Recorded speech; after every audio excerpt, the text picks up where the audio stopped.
So this is the third lesson for the DEA or the Design Analysis and Algorithm. So for now, we are going to discuss about the brute force. So we already discussed about the different algorithm techniques, and we are going to start to know on how some algorithm technique works.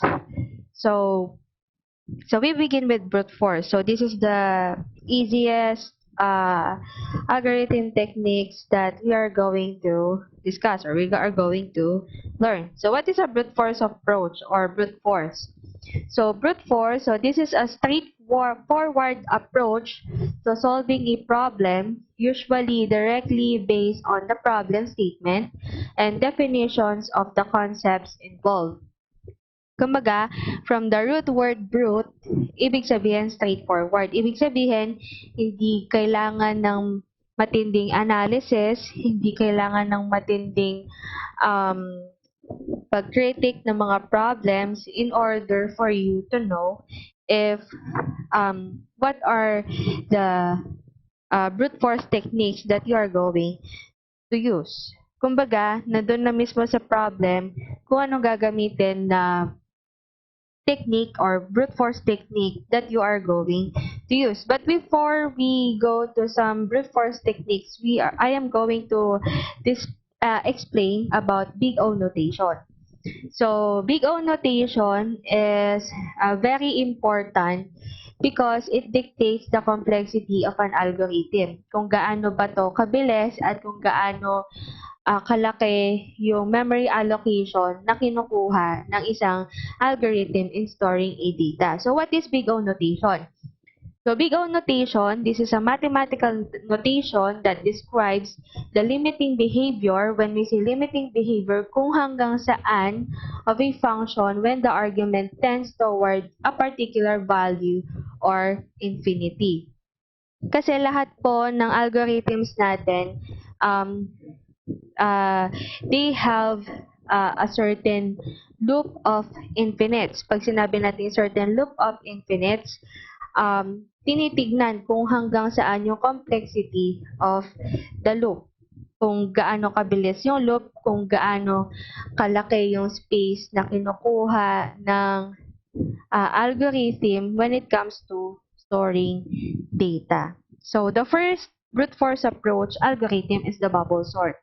So bubble sort, this is an algorithm that compares the adjacent elements and swaps their positions. If they are not in the intended order, the order can be ascending or descending. So, as I mentioned before, the important problem types, we have the sorting problem. So, sa sorting problem, we have different sorting techniques that you are going to use. If you are going to sort the array of items from bigger to smallest or smallest to biggest, you have different options naman uh, para kuhanin or para isort yung mga unsorted array of collections. So, this bubble sort, for example, mas maliit or if you are going to sort from smaller to bigger, no? Kapag may nakita ka na, for example, number 2, so, ang next niya is 8 and then next ng 8 is 3. So, 2 is smaller than 8, that is 2. And then you are going to combine or you are going to compare 3 and 8. So, kapag mas malaki yung next item, you are going to swap para mas maging maayos and mas maging sorted term yung isang array of items. So, that is a bubble sort. So, its complexity, O(n squared), ibig sabihin, 2 loops ang kinakailangan for the swapping function ni bubble sort. So, n times n equals n squared. And then, worst case complexity, if we want to sort in ascending order, the array is in descending order, then the worst case occurs. For example, sorted na is from smaller to biggest. And then we want to sort it from biggest to smaller. So that is the worst case complexity. And then best case complexity, if the array is already sorted, then there is no need for sorting. Average complexity, it occurs when the elements of the array are in jumbled order. So, pag sinabi natin jumbled order, unsorted order in a way na hindi siya descending, hindi siya ascending. Next, space complexity. So, space complexity is O of 1 kasi kailangan ng extra variable or extra pointer para mag-swap yung dalawang item or dalawang um, data inside the array. So, that is a bubble sort. Okay, bubble sort application. So, the complexity of the code does not matter. So, ang kailangan lang dyan is, since two loops naman siya, kumbaga, mas mabilis or hindi tinitingnan yung limit ng isang code or limit ng isang syntax. Next, short code is preferred. So, mas preferred na short code para mas mabilis yung pag-sort ng array of items. So, hello. So, we are going to sort a certain items or a group of items or array of items using bubble sort. So, one rule kay bubble sort, no? If unsorted item is true, then swap. So, ganyan lang ang rule niya. Kasi, sa sorting, kailangan ang sorted items is equals to smaller to greater or smaller to biggest. Okay, so we have group of items here, so we have to rewrite them first. Okay, and then we have to check them if they are in the right place. So we have to check them pair by pair. So we have to check them since 2 is smaller than 8, then we have to rewrite 2. And then we have to check if 8 is smaller than 5. So since 8 is greater than 5, we have to swap them. Okay, and 5 and 8.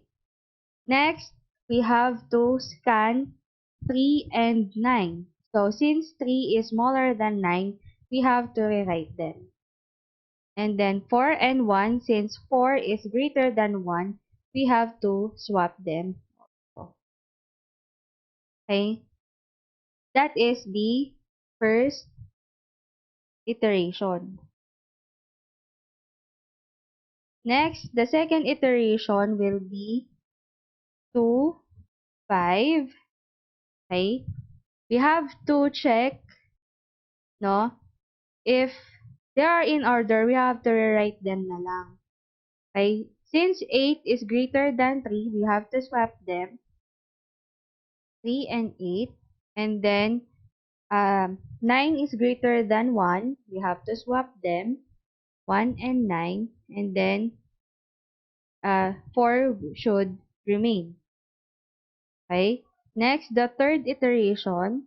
So, 2. Then, we have to scan them. We have to check. So, since 5 is greater than 3, we have to swap them. And then, 8 and 1. So, we have to swap them ulit.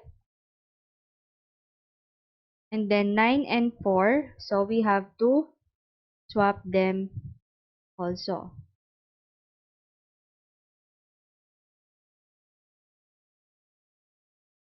Okay, since 9 is already in place kasi 9 is the greatest number of in a group of items, so we have to encircle it kasi ito na yung magbabubble. Okay? Then, we will continue kasi wala pa sila sa place. So, 2, 3, 5, and then 1, and then since 8 is greater than 4, we have to swap them, 4, 8, and 9. And then, we will continue.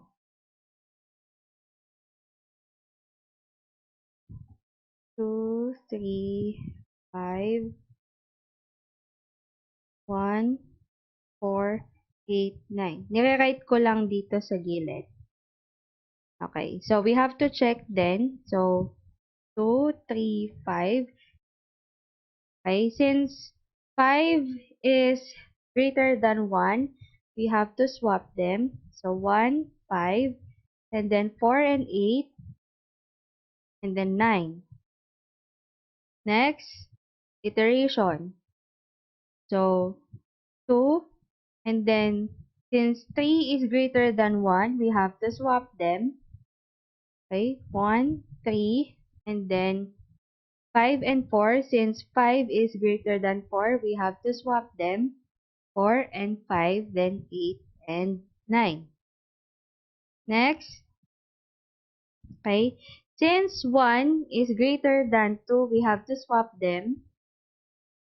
Okay, and then 3 and 4, and then 5, 8, and 9. So, ito na yung last iteration natin. This is now the sorted list.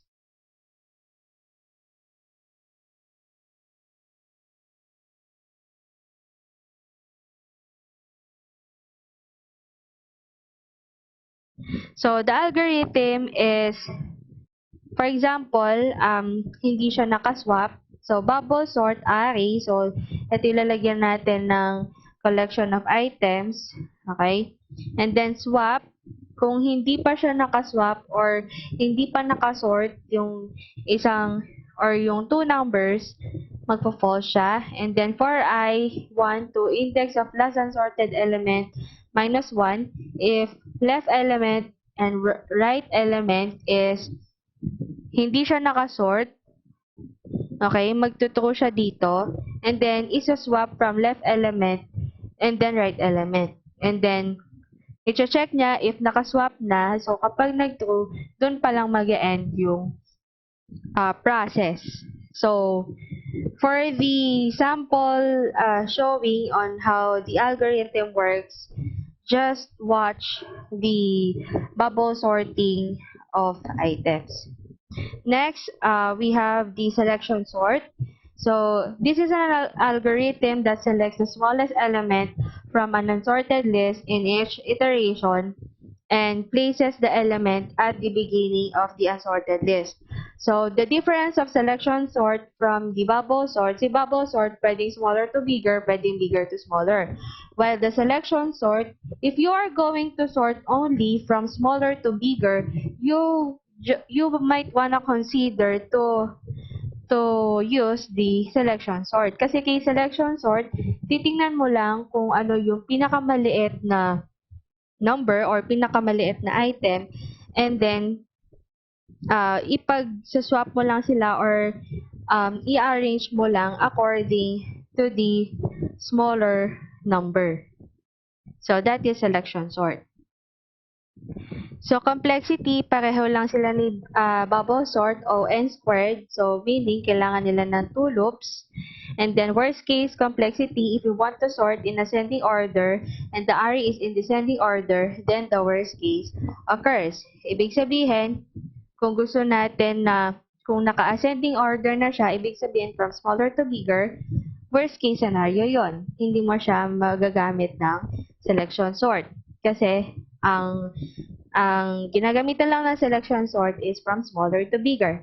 Next, the best case complexity, it occurs when the array is already sorted. Average complexity, it occurs when the elements of the array are in jumbled order. It's either in ascending or descending. The space complexity, same with bubble sort. Space complexity is O of 1 because it needs an extra variable to be used. So, selection sort applications. So, kung small list lang naman yung iso-sort, so you might wanna use selection sort. And then, cost of swapping does not matter kasi you're just gonna swap from in ascending order. Checking of all elements is compulsory. And then, cost of writing to a memory matters like in flash memory, numbers of writes and swap is. And then O of n as compared to O of n squared of bubble sort. So hi, so I am going to show you how the selection works. Okay, so this is the example of array of items that we are going to sort. So, ang rule kay selection sort is to find the smallest item. Okay. So, i-check natin isa-isa kung ano yung pinaka-smallest item. So, the first one is the smallest item is 13. So, dahil nasa place naman siya, so we have to rewrite it. Okay? So, 13, 16, 20, 15, 18, 14. So, that is the first iteration. And then next, we have to compare the second one. Okay, so from here, so titingnan natin kung ano yung pinaka-smallest item. So, from here, 16, 20, 15, 18, and 14, ang pinakamaliit is 14. So, ang gagawin natin is swap natin si 14 kay 16 and we have to rewrite it. So, 13, 14, 20, 20, 15, 18, and 16. Next, we have to compare a group of collections again to see what is the smallest item. So, 13 and 14 are already in the right place and then we have to check 20, 15, 18, and 16. So, ang pinakamaliit is the 15. So, 15 and 20, we have to swap them. So, 13, 14, 15, 20, 18, and 16. Next, we have to compare ulit. So, 13, 14, 15, 20, 18, and 16. So, 13, 14, and 15 are in the right place, 20, 18, 16. So, ano ba yung pinaka-smallest na item sa kanila? So, 16 is the smallest item. So, we have to exchange them. Okay? And then 13, 14, 15, 16, 18, and 20. So, 13, 14, 15, 16, 18, and 20. So, this is already the sorted item.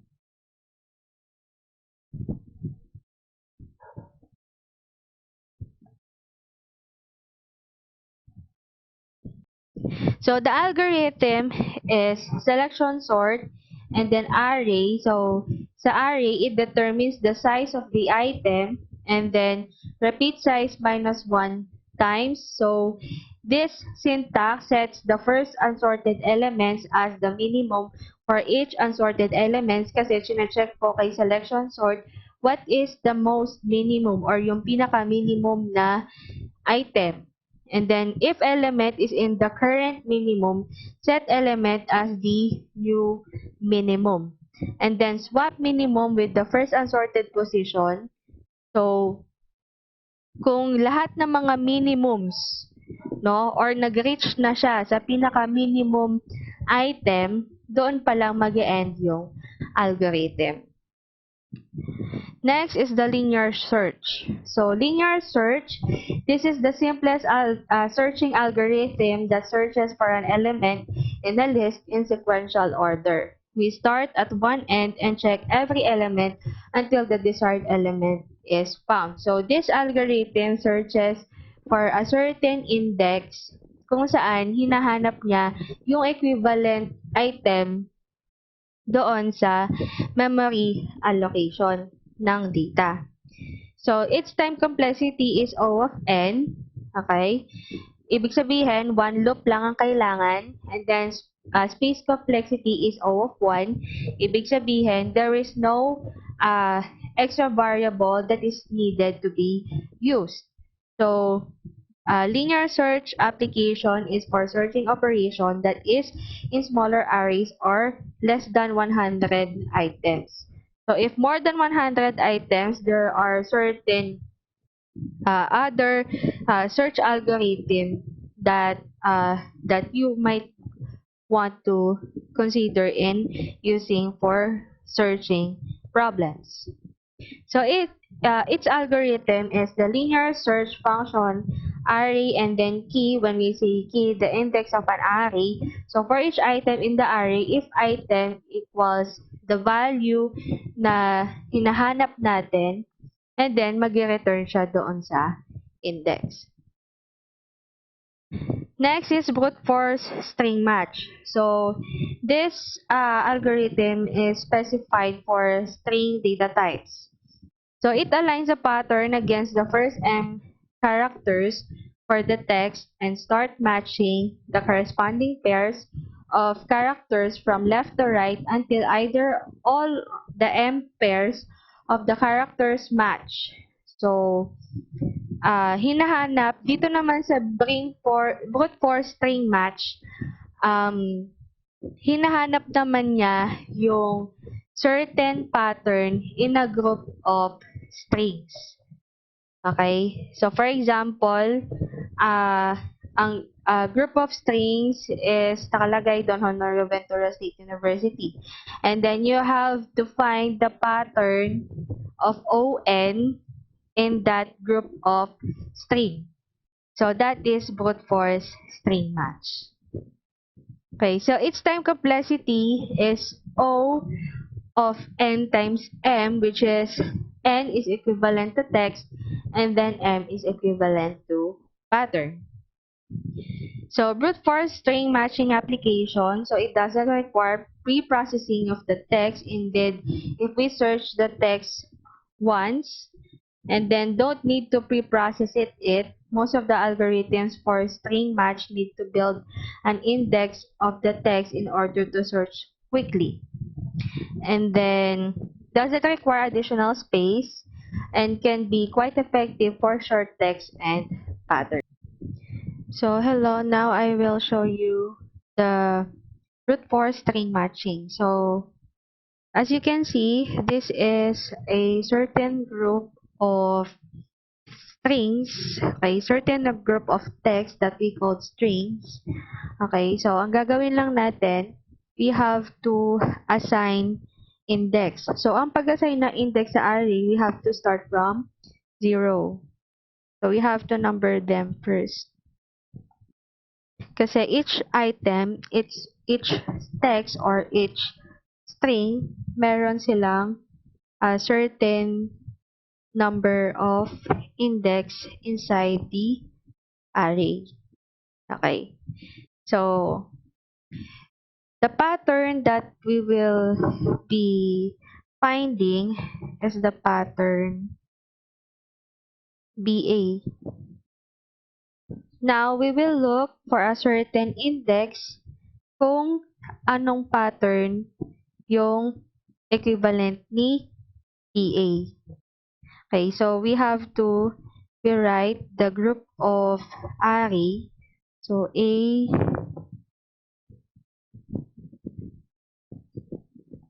C, A, D, A, B, A. And then, lalagay din natin yung index nila.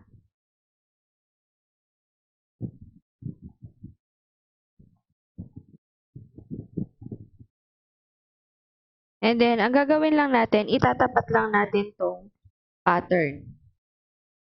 So, B, A. So, nagmamatch. And then, B, A. So, is AB equivalent to BA? false is BA, and then true, lagay mo dito.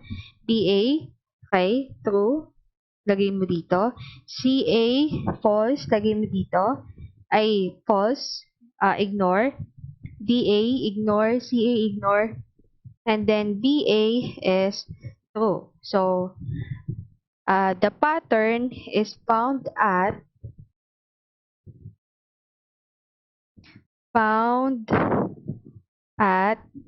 okay, anong index? B and A, so 1 and 2, ano pa? 3 and 4, and then 11 and 12. So that is for brute force string matching. So this is an algorithm for the brute force string match. So we have the first loop here, and then this condition, if I plus j, ibig sabihin, a group of string and then not equal to pattern j if I is equivalent to text and then j is equivalent to pattern, and then you declare path for the pattern j. So tinetest niya if kada letters ba is equivalent to that pattern, and then kung nag-true na si j is equals to m, and then dun pa lang mag-e-end yung algorithm. Next is the closest pair. So, closest pair calls for finding the two closest points in a set of endpoints. So, this is the simplest of a variety of problems in computational geometry. So, si closest pair, ginagamit siya for graphical problems. Okay? So, there is a specific equation kung saan hinahanap natin kung ano yung pinaka or kung anong coordinates ang pinaka malapit na distance. Okay? This is an example of equation na ginagamit for the closest pair problems by brute force. So, this formula is created and invented by Euclid for determining the distance between the two coordinates. So, the distance pi and dj is equivalent to the square root of x sub I minus x sub j squared plus y sub I minus y sub j squared. And then its algorithm is for I is equivalent to 1 to n minus 1 do for j is equivalent to I plus 1 to n do. And then yung equation niya dito, which is d is equivalent to minimum, and then distance square root x sub I minus x sub j squared plus y sub I minus y sub j squared. And then, kapag nakita na niya yung pinaka-minimum or the shortest distance between the two coordinates, and then mag-return na siya into distance. So, that's the time na mag-end na yung algorithm. So, now we are going to learn about the closest pair problems by brute force. So here we have a group of coordinates, which is the coordinate 2, 3, 5, 6, 0, 3, and 1, 3. So dito, hahanapin natin kung ano yung two coordinates na malapit by calculating or computing the distance. So, the easier way is like this, para mabawasan yung trial and error natin. So, first one, you have to create a Cartesian plane. Ipa-plot muna natin yung mga coordinates natin.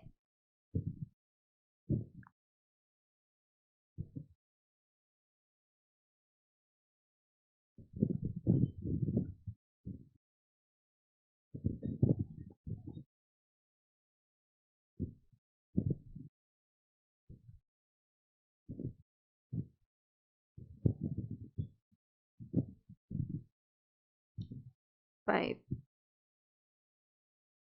Okay, pa-plot muna natin sila. So, the first one is 2 and 3. So, dito sila. And then, 5 and 6.